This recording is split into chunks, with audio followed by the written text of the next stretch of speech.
worldwide. Taa ka ndị Imo ndị igwe niile nọ na East Nigeria na-ekpe n'okpuru a ọ ga-adịrị gị mgbe ị ga-adị ndụ ị ga-ekpuru onye n'isi jee mụta ụmụ gị na nwunye gị ọ ga-adịrị gị ma na Eke na Orie na Afọ na Nkwọ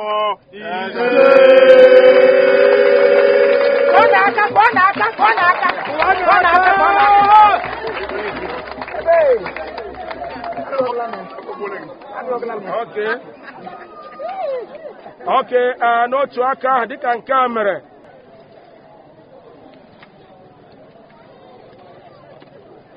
a na-anyabịa ihe onu dịka omenala Igbo si wee dị ise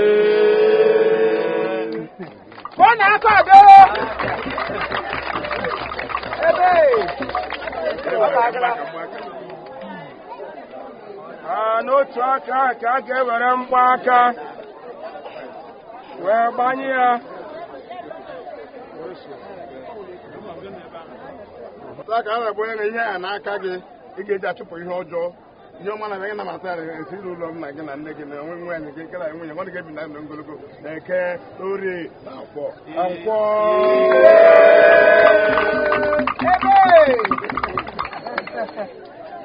n'otu aka ka ndị igwe niile ga-agbakọkwa were mkpara wee binye Igbo okorobịa ị ga-eji eme ịnyanga dị ka anyị were na-emekwa atọ ọ ga-adị mma na Eke na Orie na Afọ na Nkwọ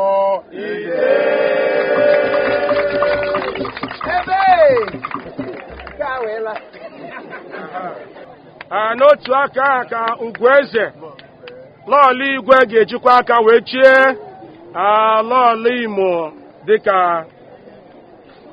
dịka onye echichi Mangi nwanyị dị mma ana m eji ihe na-anyawa gị n'olu atụ nwunye onye eze ka ị na-aga n'iru n'aha Jizọs.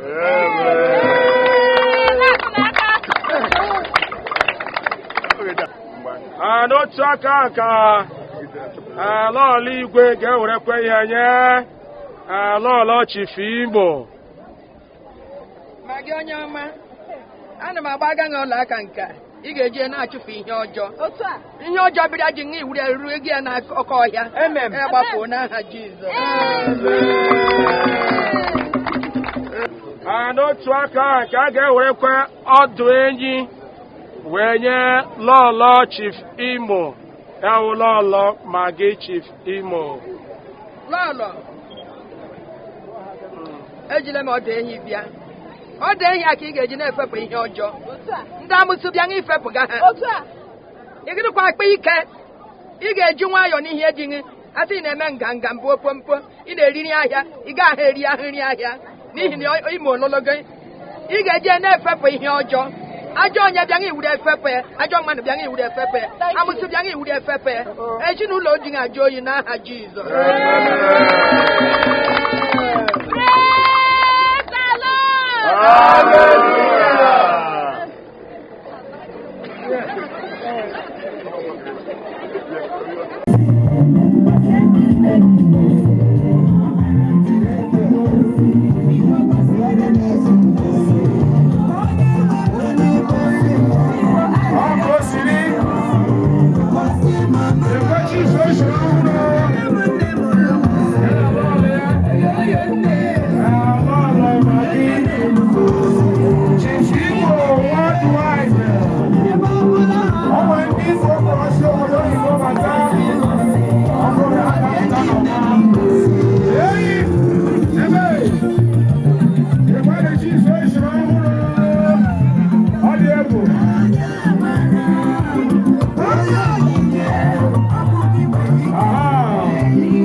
Go far.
Biko Ọhaneze ikwu na ibe anyị na-ekele onye ọbụla anyị ga-asọ ga-adọrọ mma n'aha Jizọs.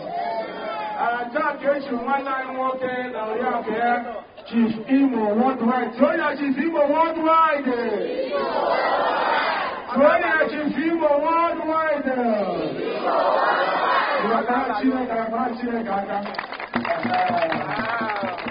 N'ihi ihe o mere taa enwere ofu nwanne anyị nwoke onye nke si South Africa bata.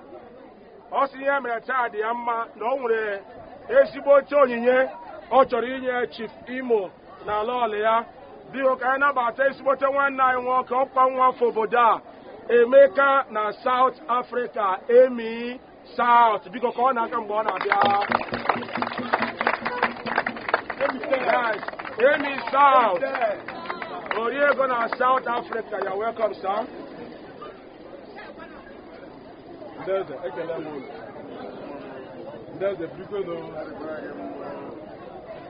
Tata Igbo Maman. Tata Igbo Queen. Tata Igbo Kwezon. Ọmụwa Emi na South Africa Ojulo Ebogo 1.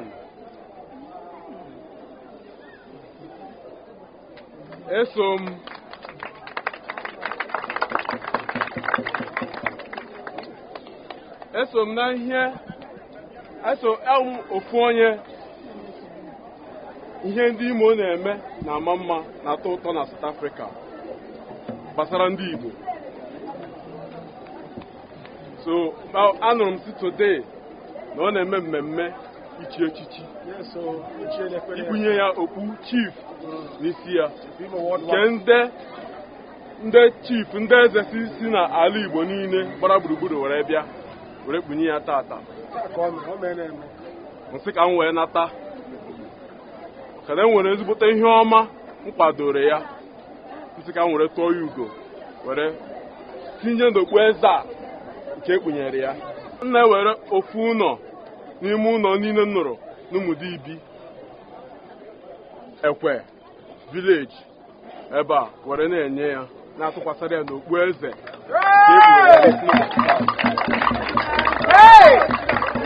Tell him to be my worldwide. Tell him to be my worldwide. Igbo Kelano.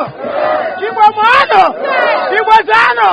Hey, hey, hey, hey, hey, hey. Hey, Nami Baliala. Hey, Ogiru Lonyai. Hey, Balialo. Hey.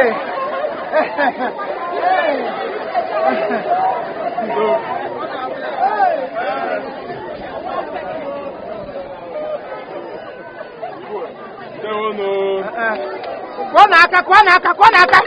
Unagide nyulo, unagide aka.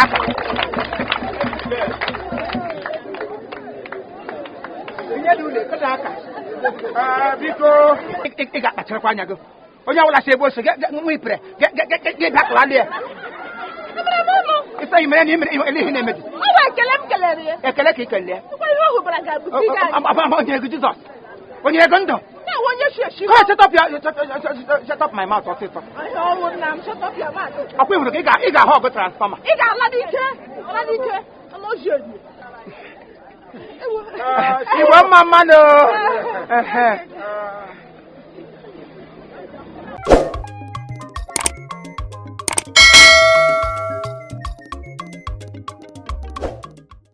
All right, thank you very much. This is Chief Imo and his crew. We beg all of you to keep subscribing to our channel, Chief Imo Comedy on YouTube. As you do that, God will bless you.